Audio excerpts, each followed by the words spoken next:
Hello, and welcome to Piano Tech Radio Hour, the weekly bridge to the future of the piano tech community. I'm David Anderson. And I'm Ethan Janney.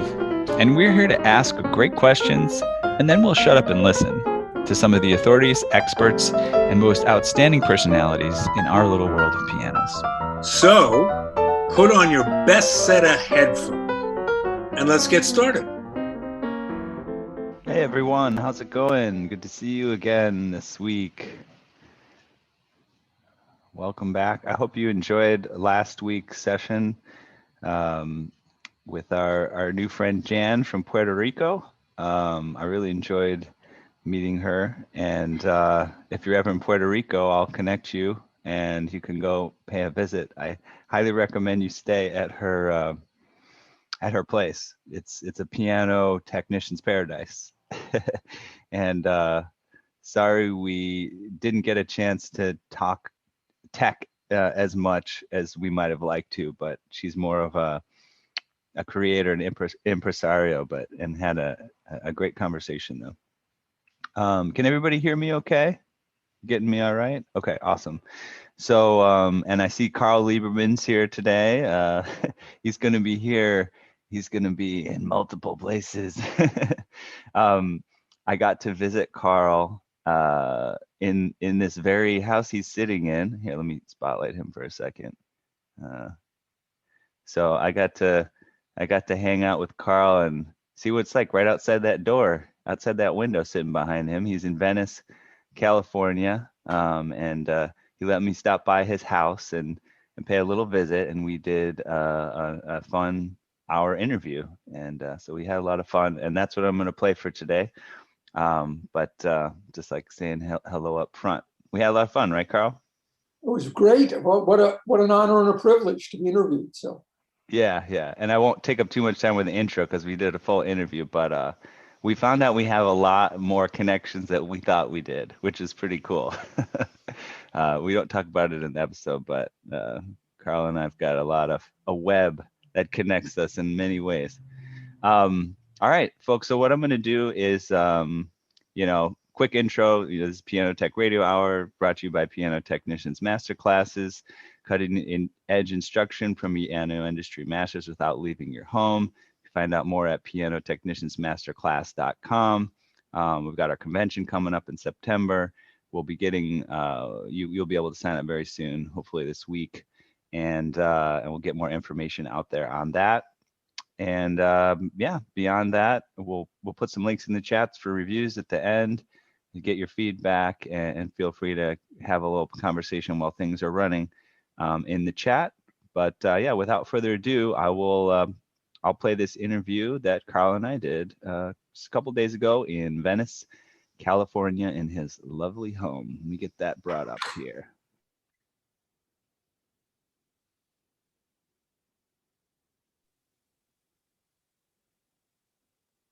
All right. Hey everyone, guess what's going on right here? I'm sitting with our good friend Carl Lieberman in person, man. I'm just so happy to be here with you. So here's the funny thing. I'm traveling right now, and I'm staying with a friend in Venice, and I think, oh yeah, doesn't Carl Lieberman live in L.A., right? He lives in L.A. somewhere, so I'll look him up and see about hanging out or doing something, and I said, give me your ad. He says, I'm in Venice. Oh, okay, so you're in Venice. I'm in Venice. And I said, give me your address. And he's like, a 10-minute walk. I took a scooter. It was literally like 3 minutes to get here. So this is awesome. I'm here in person with Carl Lieberman. So we thought we'd do, there's another pre-recorded radio hour. But I thought it would be fun to just take this opportunity to hang out in person with Carl and get some fun stories and info and knowledge out of this fine fellow. So how you doing today, Carl? I'm doing pretty good. Just FYI, I had prostate surgery 6 days ago. It was completely successful. I've been back Yeah. home for 3 days. I'm chilling out. I'm not working this week. I'm going to the PTG convention next week. Awesome. I'm really fine. Thank God for modern medicine. Everything went as well as it could. Yeah, that is excellent to hear. I'm very glad to hear it. Um, so yeah, let's get jumping into some interesting topics here. So one of the things that I think is interesting, being here in Venice, if you haven't been to Venice in California, you definitely have to visit. A lot of cool stuff going on. It's one of those communities where there's just an explosion of creativity and kind of fresh thinking ideas, and just a fun place to hang out. There's art, there's music, and but it's also like a fun kind of beach area. You can go to the beach and you can hang out and just be a beach bum as well. So I actually met a guy last night. I was at an art gallery here, which is called Space And no, it's called the Budman the Studios. Budman Studios. And I met a guy named Jim Budman, and he was really cool.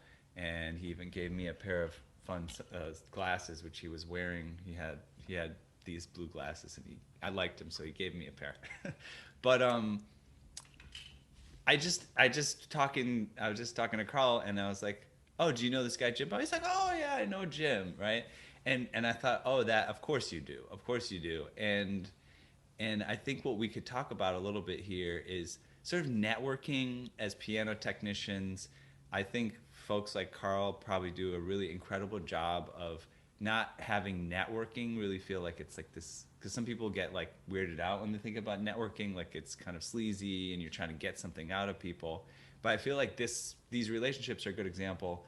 I don't know for a fact, but I wouldn't be surprised if you got some work because you know Well, this guy, well, or so you let got me referrals or let me something. let me Yeah, talk a little bit about. yeah, It's an odd connection. Jim Budman yeah. is an artist. He had a studio in New York 40 years ago. He recreated the studio here in Venice. He's a real Venice institution.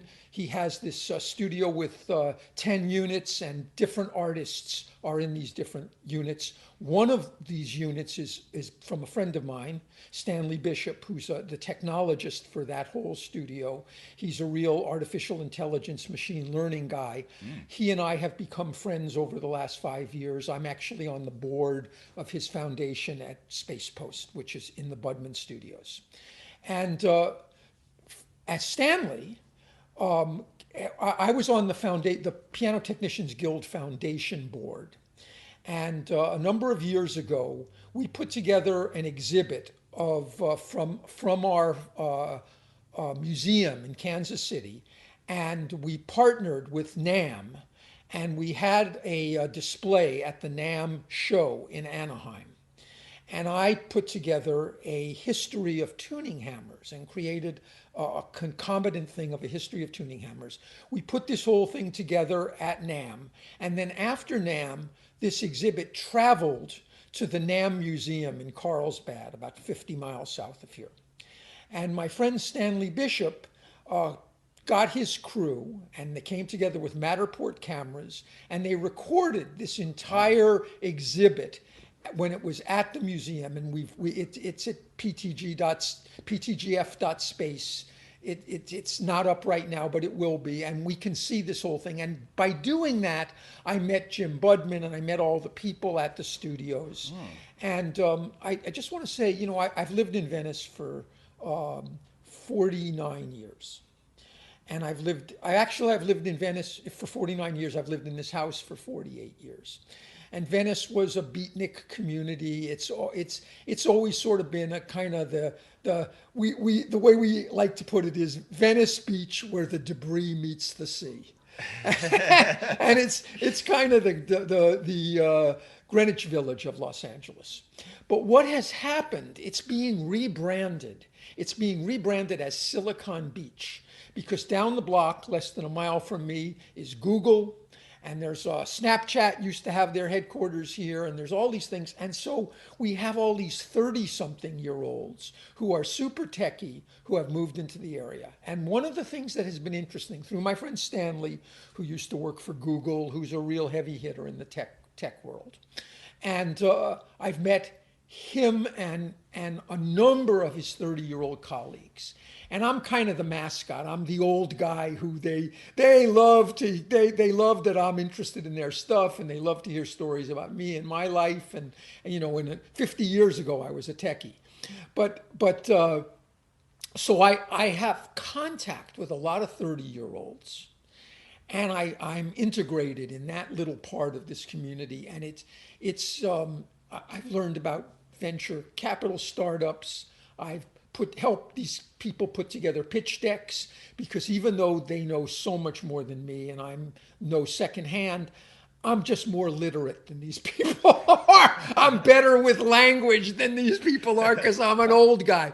So I help them make their pitch decks better to communicate with people. And I have a son of my parents' friends who I've known since he was a wee tyke, who's works for Peter Thiel Capital Management, and so I'm able to run a lot of these pitch decks through the Peter Thiel team and help to raise money for these startups. And so it's just it keeps me young.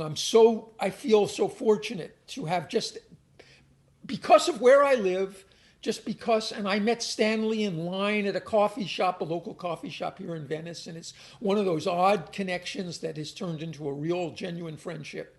And it's just being in the right place at the right time. So Venice is a really creative hotbed, and it keeps my creative juices flowing. So tell me about this process of doing this exhibit with the Matterport camera, which I wasn't familiar with until recently, but it's kind of a camera where you can put into a space, and it basically helps you create a virtual. Right. It creates a 3D scan. Yeah. It creates a 3D scan, and it allows you to do, all the museums are using this. Right. MoMA, all the big museums, where you can walk through, where you can do a virtual tour of a museum. Yeah. And then you can using your goggles, you can then select something that you're looking at, and then you have hyperlinks. So I created hyperlinks. So if you look at let's say the Lincoln piano, we have a hyperlink that tells you all about this piano that was on stage the night that Lincoln was killed. Or if you look at the history of tuning hammers, you can do a hyperlink, and I have 12 different tuning hammers, from T-hammers with oblong pins up to the Rayburn and Falk and Leviton state-of-the-art hammers. And you can then do a hyperlink to the website for each of these hammers and learn more about these hammers. It's a way of memorializing this thing that the foundation board put together. And through my contacts, and I was able to create independent funding to create this virtual museum that will be there and be accessible to piano technicians. So is the idea for this come because you're kind of in the mix with the tech stuff, and you're like, oh, hey, that's a thing, let me see if we can use that to do, like, how did you decide, hey, I'm actually going to do this? Okay, so I joined the foundation board about 3 years ago. Okay. They asked me to be on the board. Joyce Meekins and Melanie. What's Melanie's last name? Who Brooks? Melanie Brooks. Okay, a senior moment. No, and they asked if I would be on the board, and so I was recruited for the board, and I was very happy. It was I think what the foundation is doing with we give out 8 scholarships to people to finish their exams. We pay for their final exam. We paid for their registration at the PTG convention, and we're trying to create RPTs. And we're giving back. It's one of the best things that we can do with our money. These people started it. I was just pulled along for the ride. But when I was on the board and started to help out with how to market ourselves better, how to do things better, I found out that they had already created this partnership with NAM to bring a piece of our Fred Sturm was really instrumental in putting this whole thing together Right. and making it happen. And when I found out it was happening, I said, guys, I know young people who could record this. I have access to independent funding I can get to pay for it. It won't come out of our budget. We can put this together and we can make this last forever. I think it's something we should do. They gave me the green light. They said, knock yourself out. It's not costing us any money. You're going to ride point on this. Sure, we're along for the ride. And I said, great, I'm happy to put some energy into this. And that's how it came about. I tagged along. And maybe it's more anonymous and you don't need to go into detail, but so the independent funding, is it somebody that wanted like their No, sponsor name no, on it or just? no. So I've been the president of the California State Piano Technicians Board. Uh-huh. That is no longer active. We no longer put on conferences. Oh, okay. We had a war chest of about $40,000. The successor organization is Westpac. Is we put on conferences in the Western United States. We gave half of our endowment to Westpac, and the board at this point consists of me and Bruce Stevens, and we gave half of it to Westpac to help bankroll Westpac putting on conferences, and the remaining 20,000 it can be used at our discretion, and so we budgeted $4,000 to do this. We credited California State Piano Technicians as funding this virtual museum tour, and so it was a good use of our funds. We're happy to bankroll things that are for the betterment of piano technicians. Bruce and I thought this was a good project, and so we green lighted it. Perfect. Wow, that's awesome. So how about we shift a little bit to kind of just some more technical things, we could talk about. I'm curious, like, I don't know, we could talk about like the climate here. I could tell it's going to be a little bit humid because you're by the water. Maybe there's some special things you've noticed you have to deal with here. Yeah. Well, let me talk about it. Listen, I am so privileged for a million reasons, but as a piano technician, Los Angeles is basically piano technician heaven. You people who live in the Midwest, back east, who have huge humidity swings, not unusual to have 30-cent swings between summer and winter on your pianos. I have none of that. The Right. humidity is fairly constant. Living at the beach is even better because the ambient humidity, the swings are, the pianos I work on, honestly, okay, I'm a good professional piano technician. I know what I'm doing, and so pianos that I maintain. If I tune your piano once every year, I do a 10-cent pitch raise. I come back a year later. I left the piano at 3 cents sharp. It's going to be exactly at 3 cents sharp. I'm going to tune your piano in 15 minutes. And I'm going to screw around and do some things to your piano because my rule of thumb is don't leave someone's house within an hour. You got to look like you're doing something. But the reality is I can do a lot of 15-minute piano tunings that are going to be killer piano tunings because once I set up a piano, the humidity is very forgiving and the pianos are very, very stable. And so it's very easy to be a piano technician in Los Angeles. When I tune pianos 4 times a year or 2 times a year or 1 time a year, I have very little to do with the pianos. Once I've done a pitch raise on a piano, I'm never going to do a second pitch raise on a piano. Wow. And so, the one caveat, I do a lot, less of it now because I'm winding down. But historically, I did a lot of every week, every 2 week, every 4 week tunings at venues, at hotels, at places. And what was the bane of my life was in the wintertime and in the spring, we get hot winds off of the desert that blow. Normally, the weather comes off of the ocean. The humidity of the ocean is fairly constant. Relative humidity is a temperature-dependent variable, so there is little bit of fluctuation. But the temperature at the ocean, is within a 20 degree swing summer to winter, and so the relative humidity is fairly constant, so the humidity blowing in from west to east is fairly constant. A couple of times a year we get these hot winds that come off of the desert and blow east to west, called Santa Ana winds.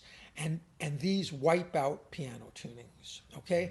And just a little digression, just FYI, piano humidity effect on pianos is asymmetric.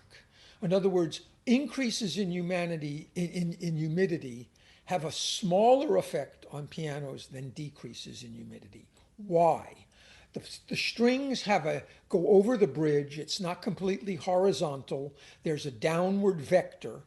There's a load of the strings pushing down on the bridge. Less than 200 pounds, but there's a downward push. This is your down bearing, okay? When humidity comes in and the soundboard curls up, the system is pushing against this 200-pound load. So it's constraining the upward sharpness of the piano.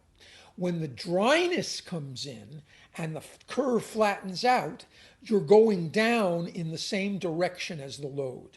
So you go down 3 steps and go up 1 step.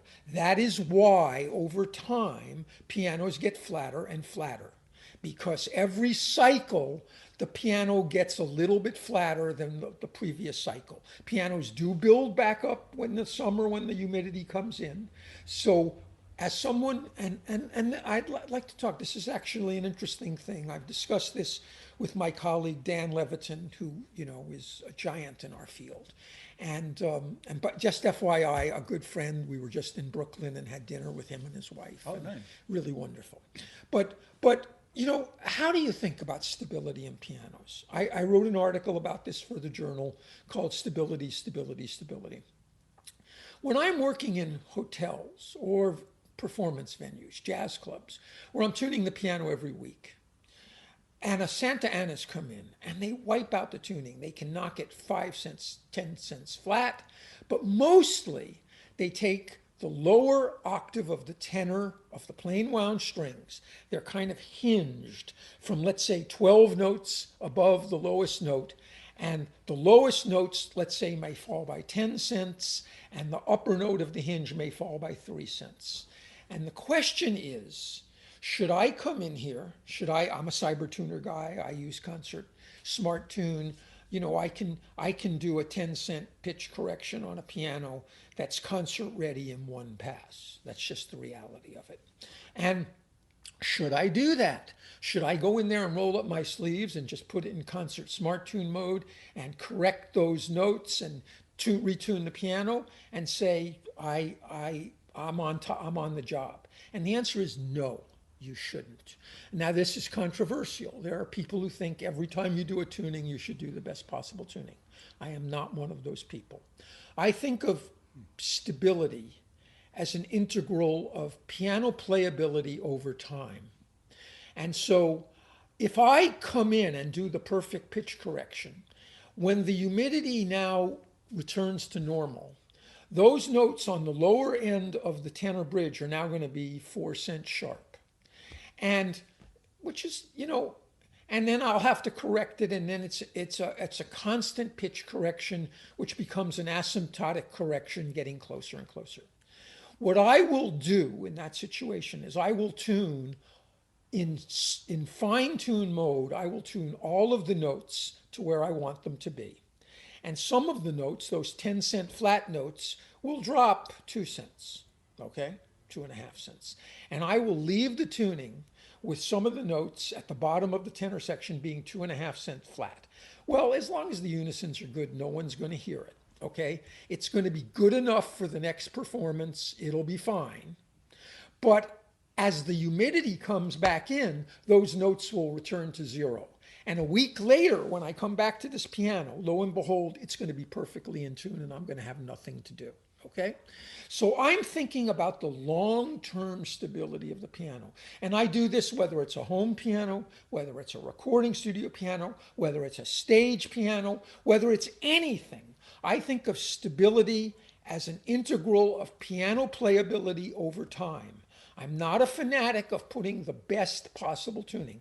Of course, if I'm coming in and I'm tuning the piano for Elton John, who's recording at my studio, I'm not screwing around like this. I'm trying to make it as good as it can possibly be.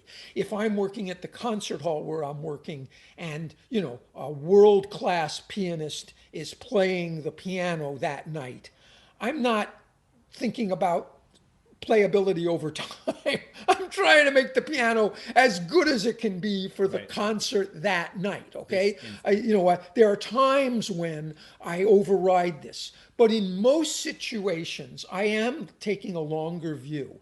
My job is to bring stability to the instruments that I maintain, and I'm trying to make them as stable as possible over a reasonable time frame. So that's how I view. That's how I deal with humidity swings. Yeah. Yeah, that's fascinating. And I thought from the beginning that because I feel the humidity, I'm from those climates that move a lot.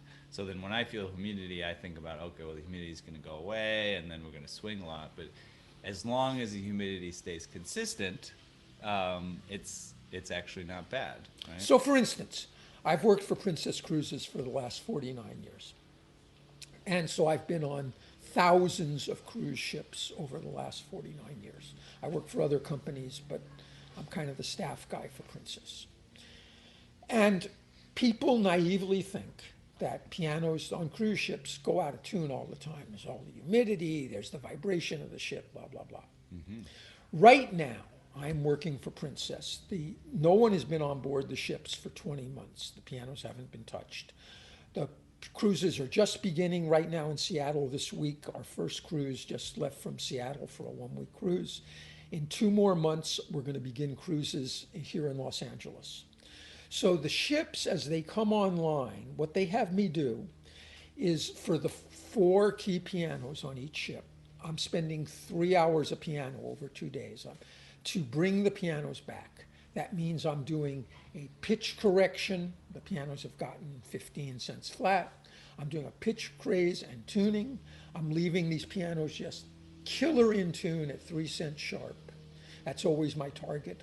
I'd rather be 3 cents sharp than at pitch. And I'm spending another 90 minutes to 120 minutes shaping the hammers, really cleaning the pianos thoroughly, touch up regulation, touch up voicing, making the pedals function optimally. Just bread and butter piano tech work. When I work on pianos on cruise ships, these pianos get no maintenance. When I'm on board, I'm typically on board for 2 hours. I'm doing 6 pianos. I've got a 2-hour, 2.5-hour window.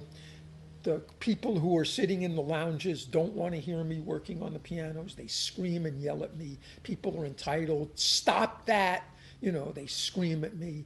The new people are coming on at 11:30. The musicians are starting playing again. I have a 2 to 3 hour window to work on the pianos. I basically am just doing tuning, broken strings, broken repair notes, and that's all I do. So the first time I see the pianos, I really spend as long as I can. This situation, I'm actually doing, a 3-hour maintenance on each piano, getting them ready for the next year. And some of these pianos I'll be responsible for. Some of them are going to other venues, and I'm making life easy for the next piano technicians. When I started out, I was a poser. I didn't know what I was doing. Fake it before you make it. I lived off of the good work of a lot of the guys who were much better than me. So I'm kind of paying it forward. I'm the guy now who really does the work. And the guys who follow me get easy street because they're following me. And that's just the way it should be, That makes sense. Yeah, this has been interesting to hear about the humidity levels and things. The one follow up on humidity, though, I was curious because it's relatively high.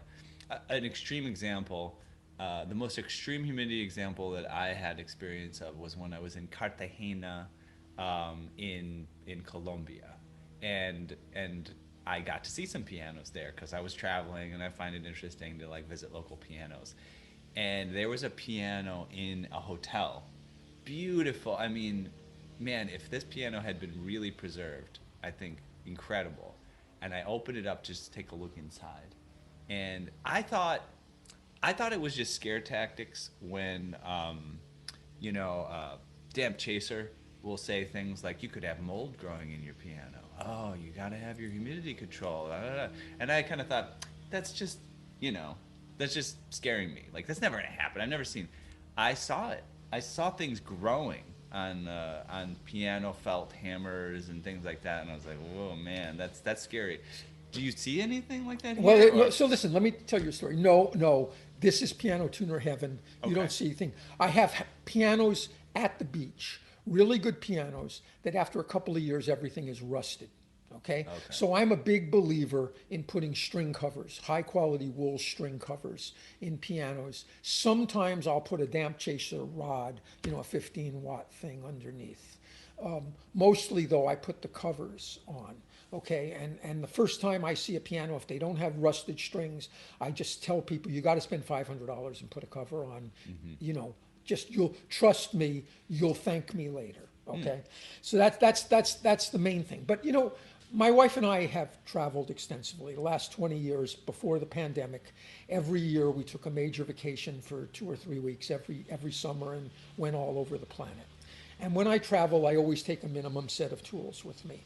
And almost everywhere I go, I find an excuse to do a pro bono tuning somewhere. nice, yeah, me too. And we were in Costa Rica, and the hotel we were staying in had a little outdoor amphitheater, and they informed me that in a couple of days they were going to have a pianist playing there. And they had I think it was a Kauai KG2, KG3 type of thing. And I said, do you mind if I take a look at it? And I took a look at it. And they said, oh yeah, we've had it serviced, but And I get there and all the action centers are sluggish. And it's got a mediocre tuning at best on it. And I said, do you mind if I make it a little better for the concert? They said, oh God, would you please? And so basically what I did is I had a little bottle of Protec, and I hit the hammer flanges, and I borrowed a hair dryer from the hotel and put heat on the flanges, and I did a real tuning on the piano. Okay, and the piano played so much better and was for real in tune. Wow. And so and I've done things like that in lots of venues that I've been in, and I feel, God, I've tuned pianos in Russia and China and Costa Rica and God knows where. And it's like they're doing me a favor to let me do this because I don't care. I'm not going to get paid. What's the difference, But if I just to say I touched a piano in these different venues, it makes me feel good. Yeah, yeah. You're a man after my own heart. Like I really had fun when I was traveling in Peru and Latin America. I made a little blog out of it and would write posts about these various pianos. And it is interesting to see the environments that they live in, particularly when I was in Arequipa, Peru. I've been in Arequipa, yeah. It's very dry. It's Yes. basically a desert climate, except for the rainy season, you'll see some rain. And yeah, I mean, all those pianos. Let me just tell you a story. We Yeah, were in yeah. Peru. We had an amazing couple of weeks in Peru, did all the obvious things. But we went up to Lake Titicaca, which is at 14,000 feet, and we stayed there. And while we were staying there, just random luck of the draw, the night that we were there was an international festival of classical guitar. And in the junior high school gym, they had world-class classical guitarists from all over the planet coming to give a concert. And it was, so we're sitting in the junior high school gym at night, my wife and I, to watch this Which town concert. was this again? This is in Lake Titicaca, Okay, right. the town right on Titicaca. Arequipa is at 7,500 feet, and that's the gateway to going up to Quito and Titicaca and these whole sort of things. And we were wearing our down jackets in this thing, and the guitarists are on stage in a semicircle. There's 7 of them playing, and they've got a fire, like a charcoal fire, to keep them warm. They're playing their guitars, and it's like the worst conditions, but to keep their things. It's so dry, it's so cold. They got a fire in front of them in the city, in the semicircle. But these guys are total pros. One of the great concerts I've ever attended. I just couldn't believe how lucky I was to just luck into this thing. And for all of you, if I know this is just privilege, and I have enough money to travel, blah blah blah. I get it. Everyone does the best they can. Budget for a vacation. I swear to you, you need to take a real vacation every summer. You've got to do this. It's part of being a good person. It's part of having a good life. Trust me, when I look back, the vacations that we took are the 20 of the high points of my life. As they say on people's deathbed, no one ever says, I wish I had worked more at the office. You've got to, it's your only life that you have. You've got to focus on your life. You've got to make your work pay enough so that you can live a good life. That's just do that. Don't you invest in yourself. Invest in yourself. Yeah, agreed. I know there's those types of people out there. Some of them are even in my family who don't care to travel, and I think that's okay. But if you have any inkling for it, I think it's a benefit all around. It can come back in ways that you might not. Well, imagine. look, you talked about networking. Yes. Okay, listen. I'm just one of the most interesting people you're ever going to meet, no matter who you are. Okay, that's just the reality. And of it. one of the most humble. Yeah, I'm just saying this because you guys are my my peers, and I don't normally say anything like this. It's idiotic to say something like this. Okay, but here's the reality. I'm successful as a piano technician because of it. I'm a good piano technician. I've had reasonable training. I've had a lot of experience. I care about what I'm doing. I do good quality work. I'm not a great piano technician. I haven't had factory experience. I'm not a great piano technician. I'm just not. I'm a good professional field service piano technician, okay? But people can't tell the difference in almost no situations. I've worked for world-class pianists. They can tell the difference. But in most situations, people cannot tell the difference. And what they do, it's the impression that you make on people. It's how you present yourself. It's your self-image. It's your fund of knowledge. It's your musical knowledge. The more you know about music, the better off you are. You need to educate yourself about music. It helps to play an instrument. It helps to care about music. It helps to listen to music. It helps to go to concerts. It helps to be part of the music community. And so, because I've traveled, because I've had an interesting life, I can converse with anyone about anything. And that's part of being successful as a piano technician. The more that you're able to meet people wherever they are and connect with them on their terms, and make them feel that you get them, you're going to be more successful as a piano technician. It puts more dollars in your pocket.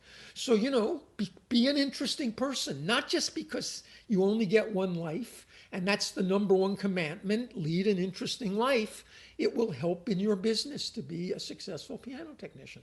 Yeah, agreed. And I think an interesting aspect of that too, what you said, it's like, as they say, it's the interested people that are interesting, right? And so what I noted about what you said is that you've been able to converse, right, with people. And what it really is that you've probably taken an interest in the people that you meet, you hear about their story, and then you have another conversation with someone else, and that just helps inform how you have a conversation with someone else. And that's what makes you interesting, is that you're able to hold those conversations and bring interesting things to the table. I honestly, I consider myself a generalist. I'm a specialist in piano technology, obviously. I had a more specialized university education, but I've been intellectually curious my whole life. My dad had only a high school education. He was a playwright and a poet. He was self-educated, working class intellectual, read voraciously. I will never read a fraction of what my dad read. But my dad was a guy who knew interesting people, everyone liked to have him around because he could hold his own with anyone. I'm the same way. I'm interested. I'm curious. I just throw this out there. I mean, but I have a close friend who won the Nobel Prize in Physics 3 years ago. I spend a lot of time having dinner with him frequently. I can't believe that he's willing to spend the time to hang out and talk with me. We've become friends, and he's not at all condescending. But I have a wide range of people that I interact with all the time.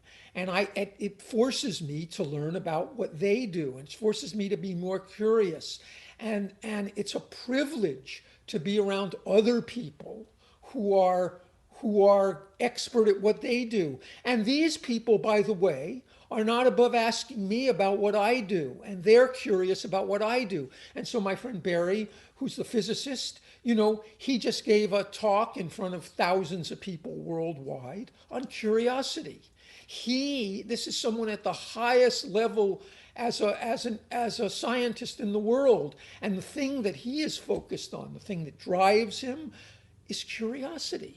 And I can't say, we as piano technicians, there's nothing that could be better for what we do, both as in technical curiosity, but just general curiosity. Keep an open mind about everything. What's his name? Barry Barish. He won Barry the 2017 Nobel Prize in Physics. He led the team at LIGO, the Light Interferometer Gravitational Wave Observatory. It's the second largest science project in the world after CERN. He has 1,000 physicists working for him at LIGO, and they first observed gravitational waves. Gravitational waves is the most, it's a new spectrum to observe the universe. Right now, almost everything we know about the universe is the electromagnetic spectrum. So we observe light, redshifts, etc. That's how we know everything about the world that we live in.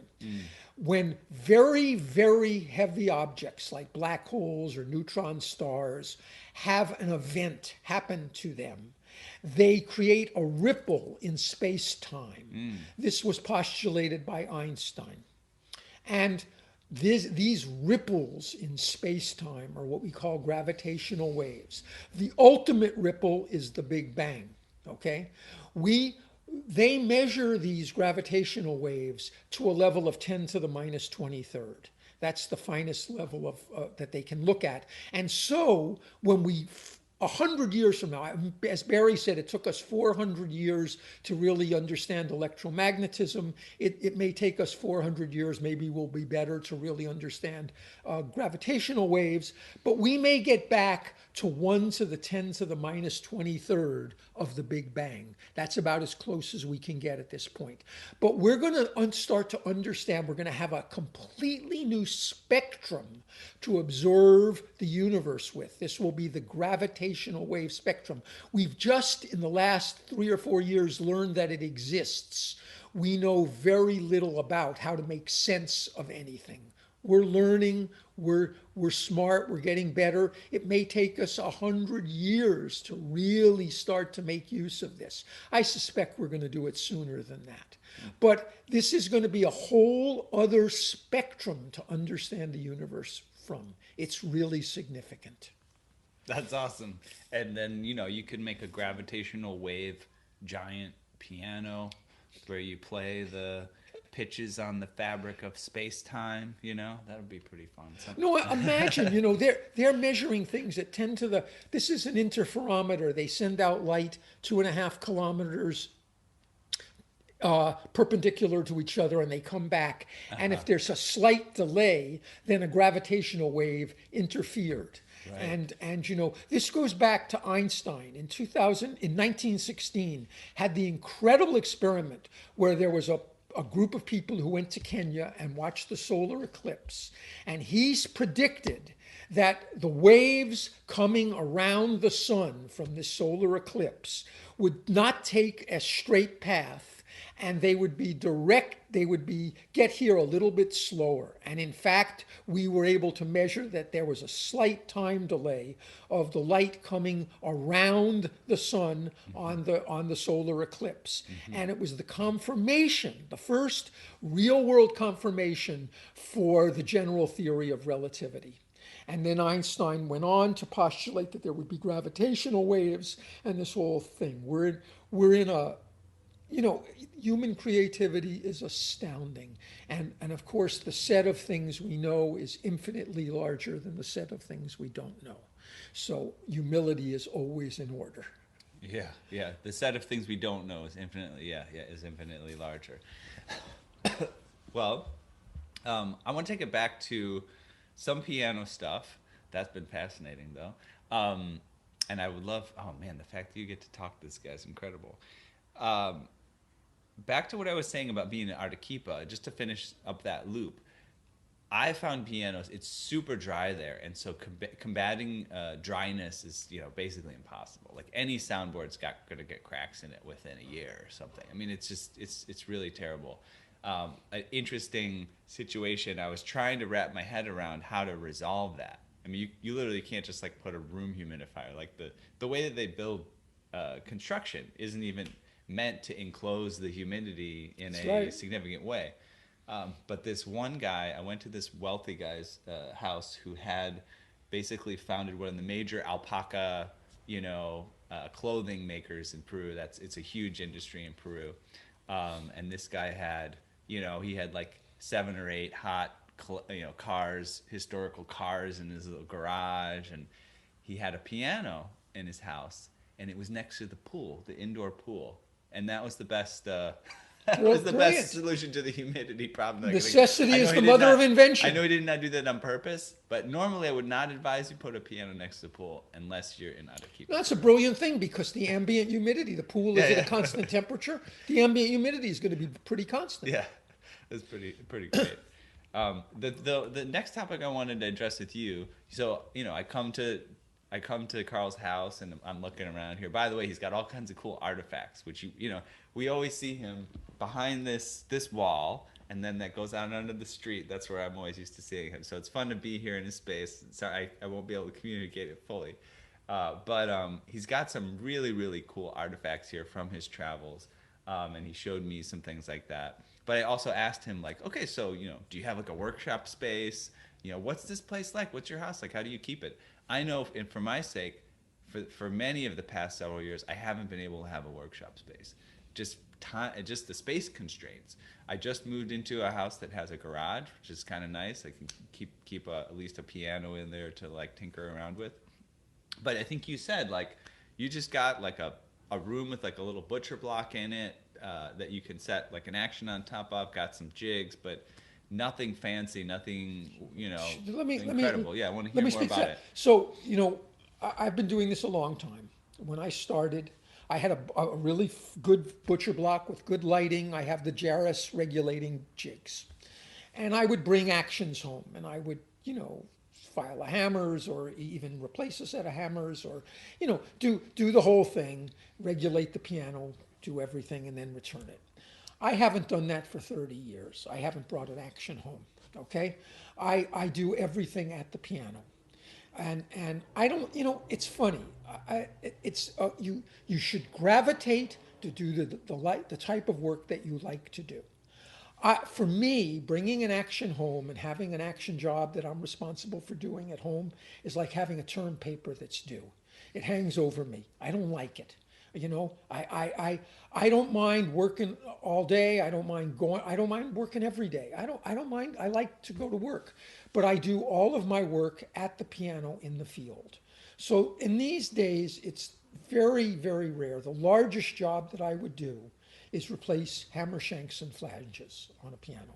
And even that I do very infrequently. The largest job, I almost always work with existing parts on pianos. I shape hammers frequently and regulate in voice accordingly. But that's the largest job that I usually do. And I do that in the piano at the site. So I bring, I have a car. This is Southern California. I've got a lot of stuff in the car. So I've got everything with me. And I don't ever bring anything home.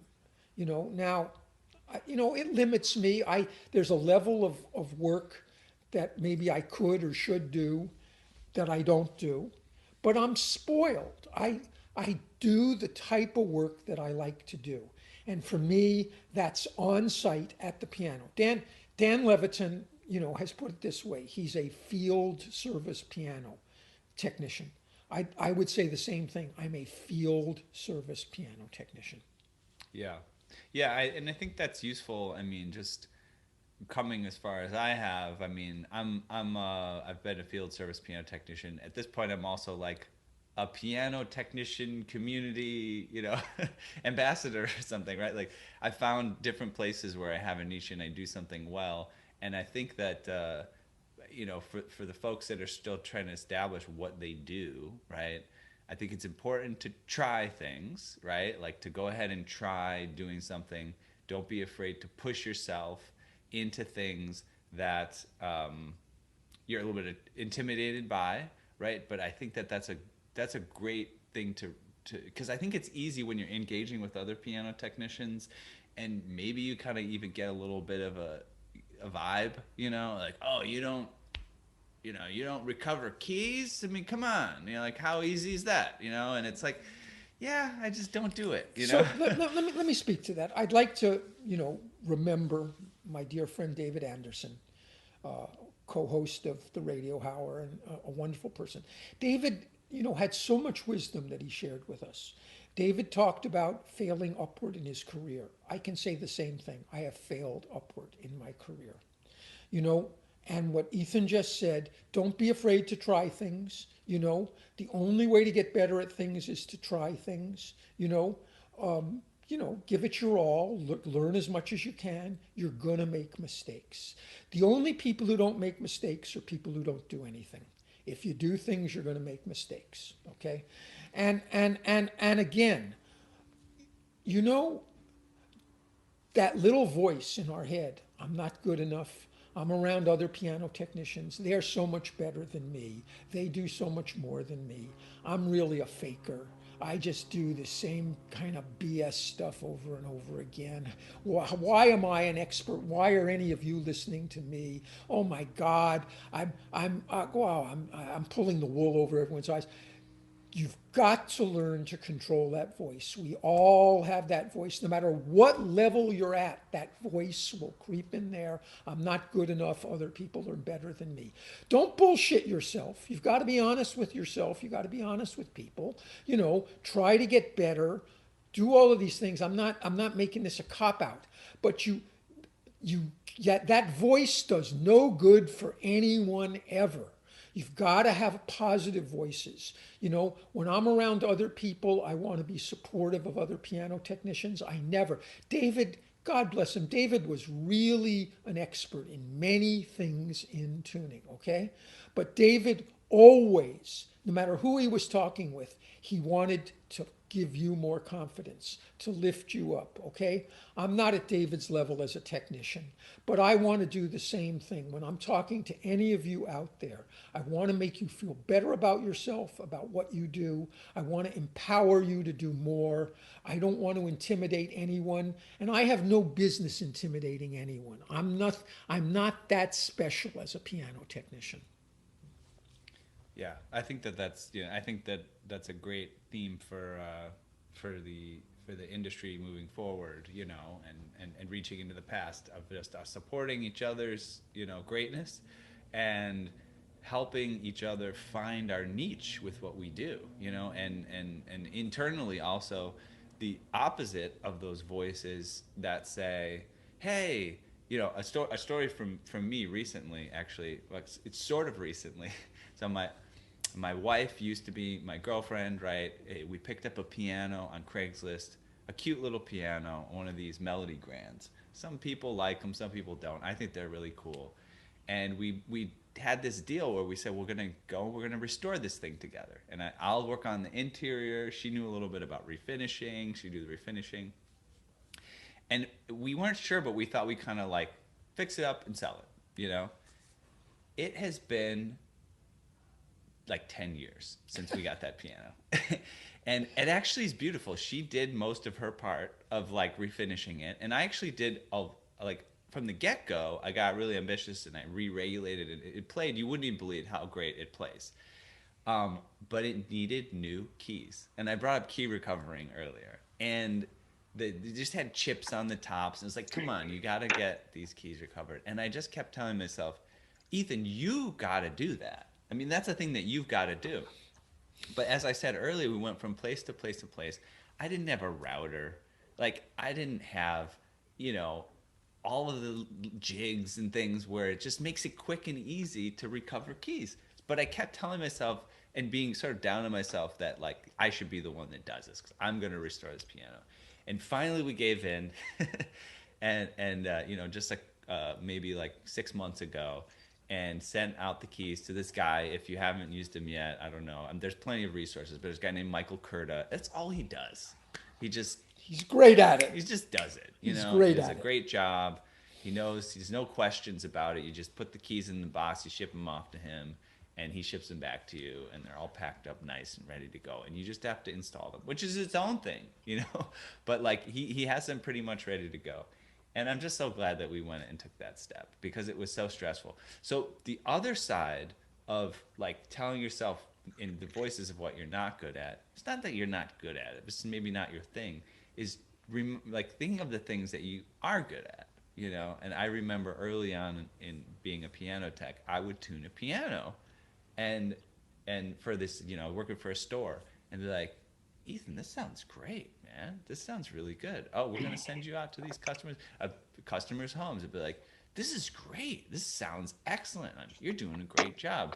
And I would get upset. I get obsessed with it. I just like, it's got to be perfect. I love this perfect tuning. It just like makes me feel good to get it tuned right. And the challenges of like, oh, I can tune that spinet and it's still going to sound good, And I can tune this, grand 9-foot grand piano and like put my own special touch on it and have some idea of making it better than anything else.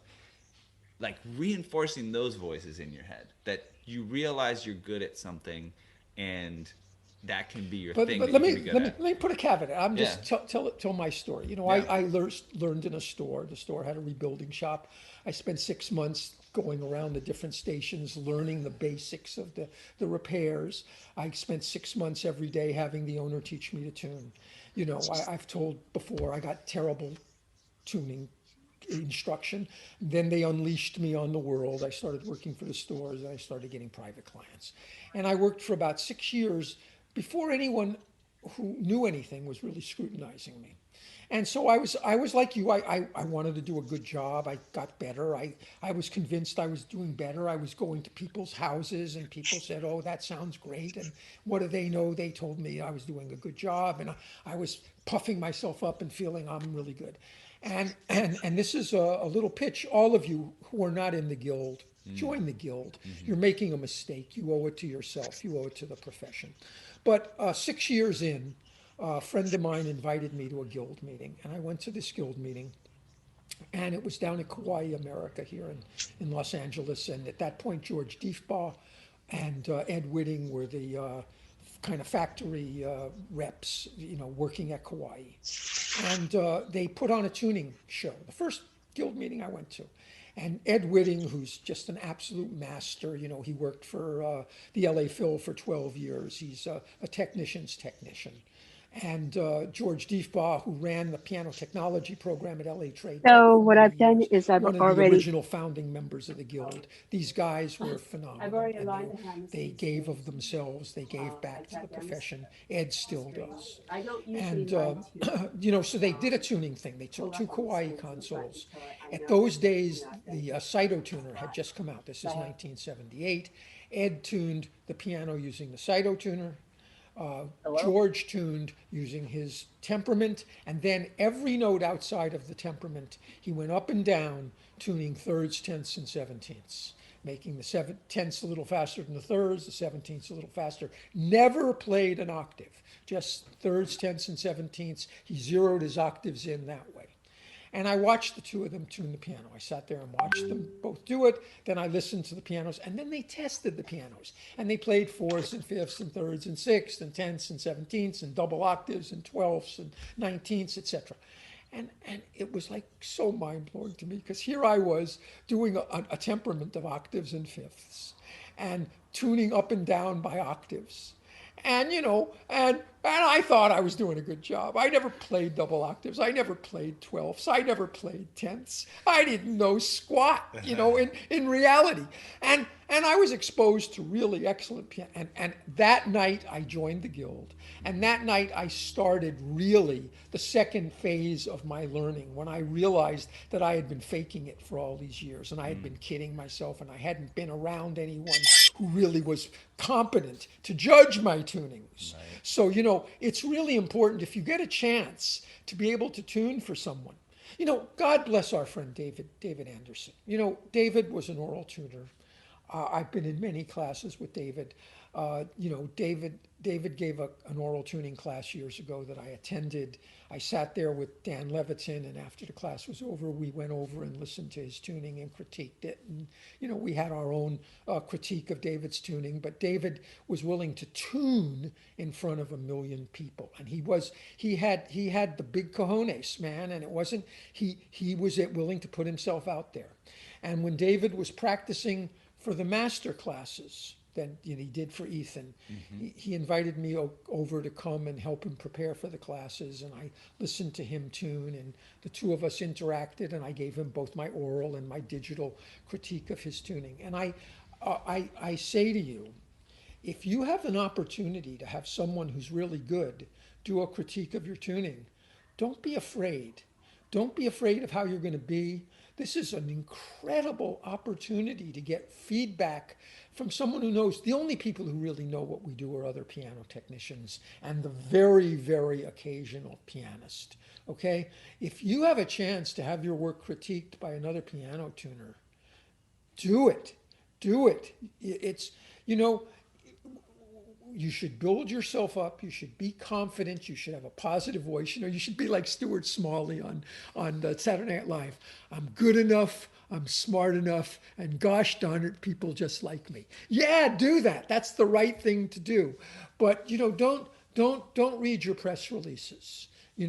Just try to get some real critical feedback from people who know there's nothing better you can do for yourself. And I got feedback from David. I got people from other technicians. I'm lucky enough to work with Dean Rayburn and Mitch Keel at Cybertuner. And, I've done things with them, and I've gotten feedback from them. And they're much better tuners than I am. And it's good. It keeps your chops up. Mm-hmm. Yeah. The step of taking the tuning exam for the PTG, right? And saying, taking on that challenge, or yes. taking the technical exam, and all of these things, they're intimidating. They are. but it's a beautiful step in the thing, and it gives you also an opportunity to Atsundo was in my chapter, which is a blessing, just because he's so dedicated to the PTG and teaching and education, and it gives you an excuse to go to someone and say, hey, I just regulated this action model. Do you mind? Check it just out. Take a quick look. And you'd be like, and Atsundo's great for this. No. He's got his... I too have Atsundo is one of our core beta testers at Cybertuner. I've worked with Atsundo for years. Atsundo is technician's technician. He's meticulous. He's meticulous, and he's a professional bass player. He's amazing. Mm-hmm. But and so we've had a chance one of the things that Dean does, I just want to give a shout out to Dean Rayburn. Dean Rayburn is a giant in our field. Cybertuner is, in my opinion, I work for Cybertuner. It's the greatest piece of technology. We're on the verge of giving it a new iteration that is going to kick it up another whole quantum level. Okay, but Dean is egoless about this. Dean he wants constructive criticism. He's created a team of people to evaluate his work. And we have a core group of beta testers. The 6 original beta testers, myself, Dean, Mitch Keel, Dave Lamoureux, Michael Travis, and Kent Swafford. And we would argue among ourselves about how the digital tuning was comparing to our ideal of the ideal tuning. And Atsundo has been part of this core group. And so when we make an improvement in our tuning calculations, Atsundo will give his critique. Kent Swafford will give his oral critique. I'll give my oral critique. I learned so much from these other guys who I say, I'm an adequate oral tuner, but these guys are great oral tuners. And to get their feedback and to listen to it and to the ways that we agree and the ways that we disagree, it's been such a privilege to be able to work with Dean Rayburn on CyberTuner for the last 25 years. And it has been the best thing that's ever happened to me in my career in piano technology. Thanks for sharing that. Yeah. So we're kind of at about an hour here, and I think it's been pretty awesome conversation. Well, thank you for listening to me. Yeah, I'll do that. I've had, I don't know, we'll see. Well, first of all, we'll say thank you and goodbye, because this is going to be another pre-recorded session. It's great to be here with you again. Thank you, Ethan. Thank Carl, you. and thank you for making the time. He was, very flexible for me to come over and hang out at his house and everything, and very hospitable, and, got me a nice glass of water and ready to go and everything. So that'll kind of conclude the official, portion of this interview for today. And I don't know if you said some nice things about Dean, which I think is really great. I don't know if you had any parting words or anything you wanted to say. We'll have, Well, listen, I want just about David Anderson. I might not have done this. I do like to talk. You can see you can't shut me up, and all of this sort of stuff. But I don't know if I would have done this. We had Ethan had the first virtual piano technicians conference when the pandemic first began. That was awesome. He asked me to participate. But David asked me to participate. Yeah. My inclination was, I'm not good enough. What do I have to contribute? I don't know. Maybe I'll screw up, blah, blah, blah. David said, come on, cut it out, Carl. Just put that voice to rest. And I want to just say thank you to David for giving me that, and thank you to Ethan and for what Ethan has done for our community, and for all of you, take risks. The younger you are, the more risks you should take. You're never, your deathbed, you're going to regret the things you didn't do. You're not going to regret the things you did do. So, thank you for including me in this. Thank you for forcing me to get out of my comfort zone. And if any of you get a chance, get outside your comfort zone. You won't regret it. Yeah, that's great. And I'll just follow that up too really quickly. Young or old, he's taking these risks. I don't think people are aware of it, and we don't know exactly what's going to come of it. Carl and I were working with David, right? And David has, a grand vision for, educational resources for piano technicians, global progresses. And that's why we resonated a lot, because he's like, hey, you're kind of doing the same thing. He had a dream and a vision. And I think that a lot of what helped him get through the cancer that he did through the pandemic is this kind of taking that risk, to try push forward on that idea. And David, we both know David. I don't think it's always obvious when everything's on the camera and it's at the convention or everything. There's a lot of, trepidation and fear that he's got to overcome to do some of the, the tuning concert or put on a lecture or all these things. So, second that as a very embodied characteristic of David Anderson. That's a great advice of just like putting yourself out there and taking risks and pushing it, it's very valuable. So anyhow, thank you very much Yes. for having me. And then if we do this,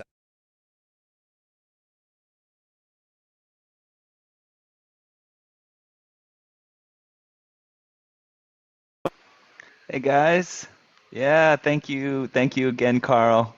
Carl went to go get a beverage or something. he's he's out of view. But anyways, yeah, great session. Thanks for sticking around a few more minutes today, and we'll tune in again next week. I've got some fun things planned. I'm gonna have I'm talking with of the violin maker actually that trained a previous guest of ours.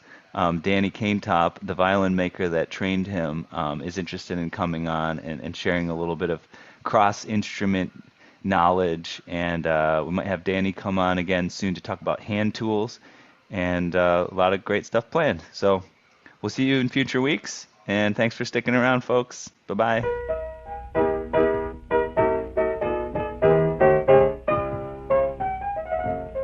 Thank you so much for giving us an hour of your time. Remember that you can catch us live online every Saturday at 2 p.m. Eastern Time. That's right.